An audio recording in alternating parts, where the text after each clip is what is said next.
Pemirsa, Anda masih bergabung bersama kami dalam iNews Jabar, dan jika Anda baru bergabung, pada malam hari ini kami masih bersama dengan narasumber pada malam hari ini, yaitu PLT Kepala Dinas Perhubungan Provinsi Jawa Barat, Bapak Dani Gumelar atau Bapak Dagum, yang dimana pada malam hari ini kita masih membahas mengenai persiapan angkutan Lebaran 2025.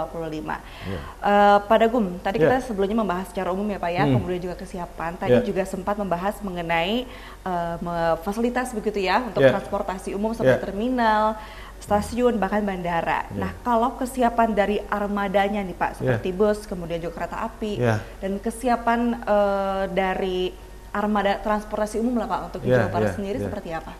Ya, jadi salah satu faktor utama yang kami perhatikan dalam persiapan angkutan Lebaran ini adalah kesiapan dari armada atau tadi sarana transportasinya ya. Jadi kami sebenarnya dari sebulan yang lalu telah menginformasikan ke seluruh operator transportasi untuk mempersiapkan kelayakan dari kendaraan atau sarananya. Itu yang pertama. Terus memastikan bahwa seluruh personil, kru, terutama untuk bis itu adalah supir gitu ya, itu untuk menjaga kesehatannya gitu, karena itu faktor paling utama. Nah, terus juga kami sebagai bentuk preventif telah melaksanakan beberapa kegiatan ramcek atau pengecekan kendaraan secara acak gitu ya, di beberapa perusahaan dan terminal yang berkolaborasi juga bekerja sama dengan teman-teman dari Dinas Perhubungan Kabupaten Kota. Nah, itu sudah dilaksanakan kurang lebih di minggu kedua dan ketiga bulan Maret gitu. Jadi persiapannya memang sudah jauh-jauh hari. Harapan kita adalah seluruh kendaraan tersebut layak gitu ya. Nah, terus untuk moda transportasi lain juga telah dilakukan, baik itu oleh Kementerian Perhubungan untuk yang kereta ya dan pesawat gitu, dan termasuk juga kita ada penyeberangan ASDP di sungai di danau, 3 danau besar di Jawa Barat, itu juga telah dilakukan kegiatan pengecekan gitu. Apakah ada pengecekan kembali nih Pak menjelang H-7 nanti?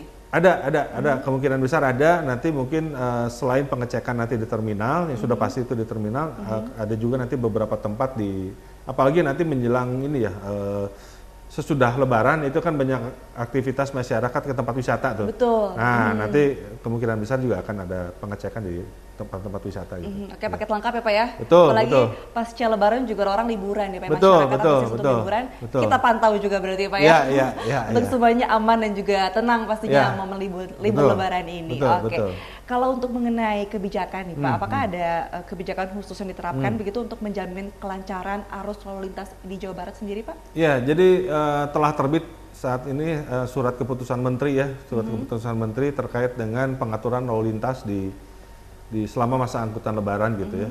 Nah, di dalam pengaturan tersebut mengatur terkait dengan beberapa skenario lalu lintas, terutama di jalan raya dan adanya pembatasan angkutan barang. Jadi pada waktu tertentu nanti, yang pertama angkutan barang itu tidak beroperasi, sehingga dapat memperlancar perjalanan di jalan. Terus yang kedua juga terkait dengan rekayasa lalu lintas, itu nanti akan di bawah kendalinya kepolisian gitu. Jadi kami dari perhubungan itu sifatnya membackup, sehingga nanti pemberlakuannya adalah situasional. Jadi kalau tahun-tahun sebelumnya kan sudah ada di skenario, kan dijadwalkan. Nah, kalau saat ini kita melihat apakah nanti apabila ada penumpukan kendaraan di satu titik, itu baru akan dilakukan rekayasa lalu lintas gitu. Jadi memang harus memantau secara intens gitu ya informasi di beberapa media gitu. Memantau juga secara real time ya Pak Betul. Ya, di mana sifatnya adalah kondisional tadi ya Pak ya. Betul. Seperti apa, apakah perlu untuk langsung ditangani seperti itu. Oke, berarti kalau koordinasi dengan pihak kepolisian ini adalah sifatnya membackup ya Pak ya? Ya, betul, karena pengaturan lalu lintas itu ada di kewenangannya kepolisian. Pihak kepolisian mempunyai diskresi khusus untuk bisa mengatur tadi skenario satu, apakah itu kontraflow, apakah itu one way gitu ya, yang sebagaimana kita ketahui bahwa konsep one way ini kan sudah jalan dari tahun-tahun sebelumnya ya. Nah, itu ya, alhamdulillah dapat diimplementasikan dengan baik, walaupun ada beberapa catatan dan evaluasi. Nah, yang perlu kami antisipasi khususnya dari Dinas Perhubungan Provinsi dan Kabupaten Kota adalah di pintu keluarnya, gitu. Jadi di pintu-pintu keluar dari jalan tol itu dan beberapa titik tadi itu yang perlu kita antisipasi karena pasti akan ada perubahan arus lalu lintas gitu. Jadi beberapa titik yang memang ditandai gitu ya. Betul. Kalau bahasa Sunda di cirian ya Pak ya. Di cirian gitu. Betul. Mana nih yang harus kita antisipasi apalagi di area keluar tol itu ya Pak betul, ya. Betul. Oke. Berarti juga koordinasi dengan berbagai pihak pastinya untuk mengamankan ya Pak ya. Iya. Kemudian juga yang menarik nih Pak, apakah ada program mudik gratis nih yang dilangsungkan pemerintah oleh untuk tahun ini? Apakah kerjasama juga atau gimana nih Pak kalau ada? Iya. Jadi tadi yang sebagaimana saya sampaikan bahwa berdasarkan hasil survei kami itu keberminatan terkait dengan penggunaan angkutan pribadi itu di atas 50%. Dan dominasinya ini memang sedikit rada banyak juga yang menggunakan motor. Nah, sebetulnya kita sudah beberapa tahun gitu ya sudah melaksanakan beberapa program mudik gratis ini sebagai upaya kami pemerintah untuk masyarakat itu tidak menggunakan kendaraan pribadi khususnya kendaraan motor. Karena untuk perjalanan yang cukup jauh bisa dibayangkan ke Jawa Tengah pakai motor kan betul. Bahaya ya.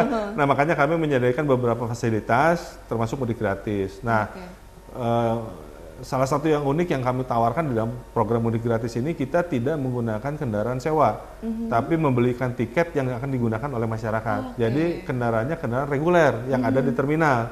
Nah, jadi nanti masyarakat yang akan mudik gratis itu akan berangkat ke terminal menggunakan bis yang reguler, gitu. Yang betul yang pertama. Terus yang kedua antara komposisi yang keluar Jawa Barat dan yang masuk Jawa Barat itu kurang lebih seimbang. Jadi kita memfasilitasi juga masyarakat Jawa Barat yang ada di luar Jawa Barat. Contoh di Jawa Tengah, di Jogja dan di Banten untuk kembali ke Jawa Barat. Nah, kembali ke Bandung ada 2 titik di Jawa Barat ya, ada Bandung dan Kuningan. Gitu. Sejauh ini bagaimana nih Pak? Alhamdulillah mudik gratis ini antisipasi masyarakatnya? Baru dibuka sehari 2 hari udah habis. Itu seperti apa memang Pak? Apakah daftar secara online kan datang langsung? Online kemudian saya bilang war ya Pak ya sekarang rebutan ya. Betul. Apalagi juga tadi juga mengantisipasi masyarakat untuk tidak menggunakan kendaraan roda 2 ya Pak Betul. Jadi dan ini pun bukan menyewa kendaraan untuk berangkat bareng tapi memberikan tiket ya Pak ya reguler yang dimana ini juga pasti mungkin lebih diminati juga oleh masyarakat pastinya. Dan satu hal lagi, kita juga menyediakan tiket mudik untuk yang perjalanannya di dalam Jawa Barat. Misalkan dari Bandung ke Pangandaran, Bandung ke Sukabumi. Nah, itu nanti rajin-rajin saja cek di online kita melalui aplikasi Sapa Warga namanya. Aplikasi Sapa Warga. Aplikasi Sapa Warga. Nanti dicek aja itu biasanya war-nya itu malah H-1 takbiran karena kan perjalanannya nggak terlalu jauh ya. Jadi mungkin ada beberapa masyarakat yang masih tetap bekerja sampai dengan takbiran. Nah, itu lumayan biasanya ke Sukabumi, Pangandaran, Tasik dan dicek aja. Gitu. Jadi walaupun selain war tiket konser ini juga lebih menarik apa ya? Mudik Lebaran gratis dari pemerintah terutama di Jawa Barat yang dimana nanti mungkin di H-1 pun juga akan ada ya Pak ya di aplikasi Sapa Warga. Mungkin buat pemirsa juga yang ingin lebih tahu mungkin bisa cek di aplikasinya ya Pak ya untuk informasi lebih lengkap.